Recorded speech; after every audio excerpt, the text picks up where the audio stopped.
children, when we're developing, the first 2 years of a child's life, their brainwaves are basically in delta. So they're asleep with their eyes open. And as they begin to interact with their environment, their brainwaves change to theta. And theta is kind of like that twilight state where you have mystical experiences. But the first 6 years of a child's life, they're completely in their subconscious mind because that's what those brainwave patterns do. And as a result of it, all of their attention is on their inner world, feelings. So they have experiences that happen to them. And when the experience happens, they pay attention to their feelings. That's the primary modus for them. And then when they feel altered, they begin to look through their senses outside of them to see who or what caused it. And that event in and of itself is called an associative memory. So for the first 6, 7, 8, 9 years of our lives, as our brainwaves move into alpha and then ultimately into beta, when we get to beta, we're pretty much developed an analytical mind. And the analytical mind then serves as a filter or a barrier to separate the conscious mind from the subconscious mind. But that experience, though, is encoded in a memory system called an implicit memory system. It's stored in our subconscious. So then we don't know why we behave the way we do the rest of our lives because of events that have happened to us, but we're operating at a very fundamental level equal to the emotion that we've experienced. Another way to say that is, the moment you get in situations that bring up similar emotions that have branded you from the past, you return back to that 7-year-old child. And you behave in very limited ways because that's all you know, right? No one ever instructed you how to learn and to grow. So then people do all these psychoanalysis and they all these different types of therapies, and a lot of times it never gets to the core of it because they never get beyond their analytical mind to make those changes. Does that make sense? So there are techniques and ways to begin to lower the volume of those emotions that literally are stored in that system. And as you begin to lower the volume of those emotions within that system, you begin to restore the system, and the end product is called wisdom, because a memory without the emotional charge is called wisdom, and that's how we grow and learn. Now, in the work that we've done over and over and over again, that most people, what they do is they have an emotional situation that happens in their life. Emotions are a record of the past. They analyze and think within that emotion, so they're thinking in the past. Are you with me? When we studied their brain waves and we studied their brain functionally, when they're doing that, their brain always gets worse. Their brain gets more out of balance because it's the very hormones of stress that begin to super arouse or cause the brain to become so aroused. When you're facing a threat or something in your life that's potentially dangerous, the moment that happens, you begin to anchor consciousness in the body. You become very aware of your body because there's danger out there. You become super aware of objects and things in your environment because there's something dangerous out there. And you begin to obsess about time. And now when you do that, your brainwaves change and all of your attention goes on the outer world because that's where the danger is. Does that make sense? So 70% of the time, people stay in this state. That's a scientific fact.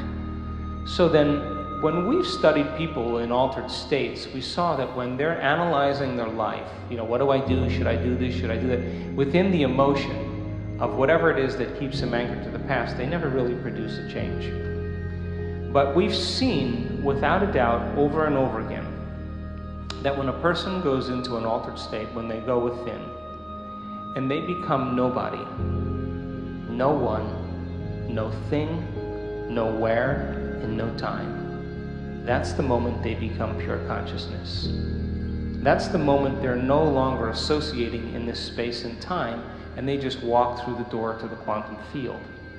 Now, that means that in order for you to change your body, if you have a disease, you got to get beyond your body. In order for you to change some aspect of your personality, you got to get beyond the personality and its program. You got to get beyond the someone. If you are going to create something or change something in your life, you got to get beyond your association to known things and places in your life. And if you are going to create some novel event in some future time, you got to get beyond the anticipation of the future based on the past. And when people actually do that, when they are pure consciousness, that's the moment the brain literally can change in a matter of seconds, because now the operator is no longer immersed in matter. The operator now is beginning to manipulate matter from a different level of mind. And so people can heal their inner child by doing their inner child work, by overcoming emotions, and it requires a certain amount of consciousness and awareness. It requires a certain amount of metacognition or mindfulness to observe who they're being and begin to modify their behaviors and create new experiences and begin to overcome some of those emotions that keep them anchored to the past.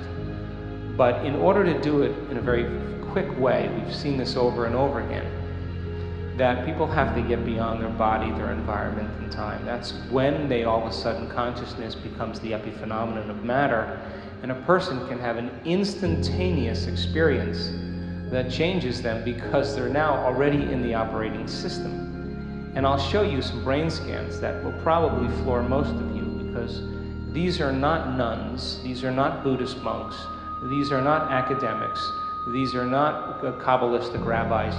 These are common people just like you, doing an uncommon thing. And the amount of energy that we're capturing in their brain we have never seen in a scientific experiment to date, which means that person is having a full-on inner experience that's transcendent of any past experience. They're having such a transcendent moment that the experience in that moment is reorganizing the circuitry in their brain.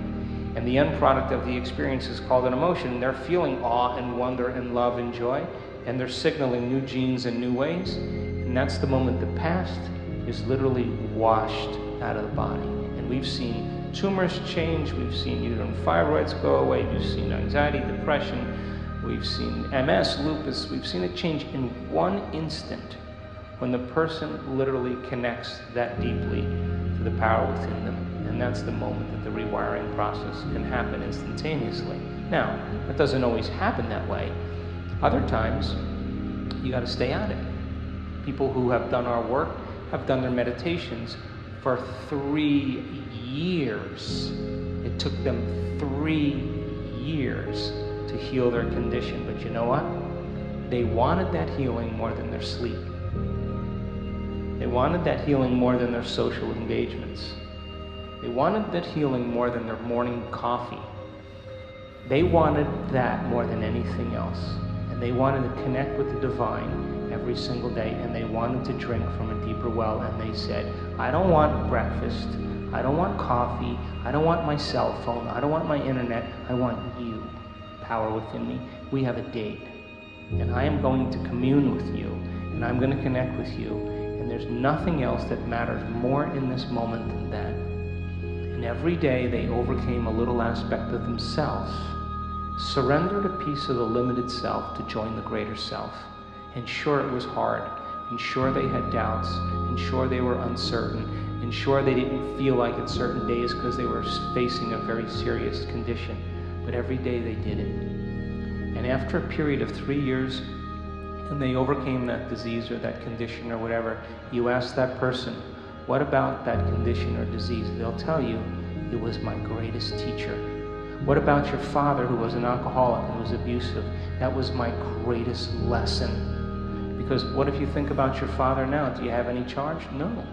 And I'd say, well, now you have wisdom, because the memory without the emotional charge is wisdom. And if the soul's job is to embrace the unknown and create new experiences, if we're living by the same emotions, addicted to those emotions every day, how can the soul go on an adventure into the future if it is stuck emotionally to the past? So then positive thinking doesn't work if the person is literally anchored to the past emotionally.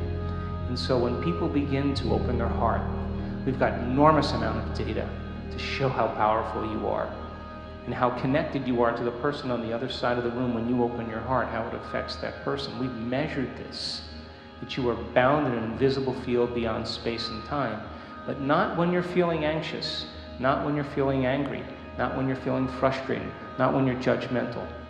You're not doing that. You're actually drawing from the field around your body and turning it into chemistry, and your field shrinks.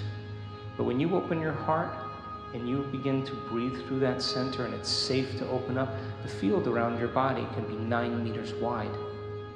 That's science now. Now you're more energy and less matter.